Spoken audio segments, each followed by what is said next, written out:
দর্শক, এই মুহূর্তে মানিক মিয়া এভিনিউতে আছেন সহকর্মী জান্নাতুল মোহনা। সরাসরি যুক্ত হব তার সঙ্গে। মোহনা, আপনার কাছে জানতে চাচ্ছি যে এখন সেখানে কি প্রস্তুতি দেখছেন, বিস্তারিত আমাদেরকে জানাবেন। সার্জিস আলমের নেতৃত্বে পঞ্চগড় জেলার একটি বিশাল মিছিল এসে আমাদের সাথে যুক্ত হয়েছেন। আমরা করতালি দিয়ে তাকে স্বাগত জানাই। দলের চূড়ান্ত কমিটি এবং তা প্রকাশ করবেন। এখন পর্যন্ত আমরা জানতে পেরেছি নতুন যে রাজনৈতিক দলটি হবে তার আহ্বায়ক হবেন নাহিদ ইসলাম, যিনি কিনা জুলাই গণ অভ্যুত্থানের অন্যতম কাণ্ডারি ছিলেন। তার আহ্বায়ক হিসেবে তিনি যখন ঘোষণা করবেন নামগুলো, এর পরপরই কিন্তু আমরা জানতে পারবো যে কে কে থাকছেন চূড়ান্ত কমিটিতে এবং কারা কারা অবস্থান করছে।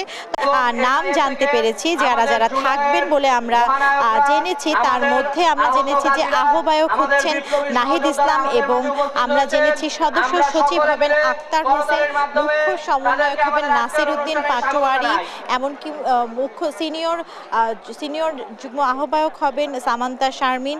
এবং আপনারা জানেন যে এই নামগুলো তারা এখনো প্রকাশ করেনি, কিন্তু আমরা এরপরও ভেতর থেকে বা অন্যান্য সোর্সের মাধ্যমে আমরা জানতে পেরেছি যে এই রাজনৈতিক দল তাদের চূড়ান্ত কমিটিতে, এবং সেখানে উত্তরাঞ্চলের মুখ্য সংগঠক হিসেবে থাকতে পারেন সার্জিস আলম, দক্ষিণাঞ্চলের মুখ্য সংগঠক হিসেবে থাকবেন হাসনাত আবদুল্লাহ এবং সিনিয়র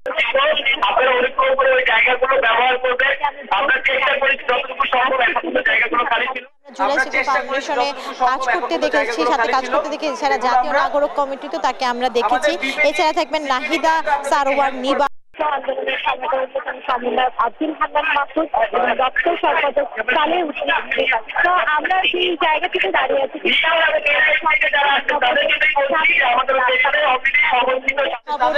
সামনে রাস্তা মানিক মিয়া এভিনিউতে, এবং আপনাদের বলতে চাই যে হাজারো মানুষ দুপুরের পর থেকে বিভিন্ন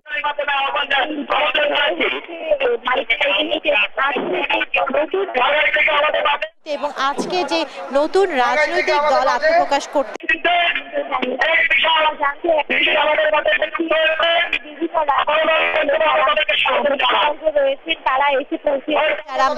ব্যক্তিবর্গ রয়েছেন তারা এসে পৌঁছিয়েছেন। এখানের মধ্যে জামাতের ইসলামীর নেতৃবৃন্দ এসেছেন, সাধারণ এবং গণসংহতির নেতৃবৃন্দ এসেছেন, হেফাজতে ইসলামের নেতৃবৃন্দ এসেছেন।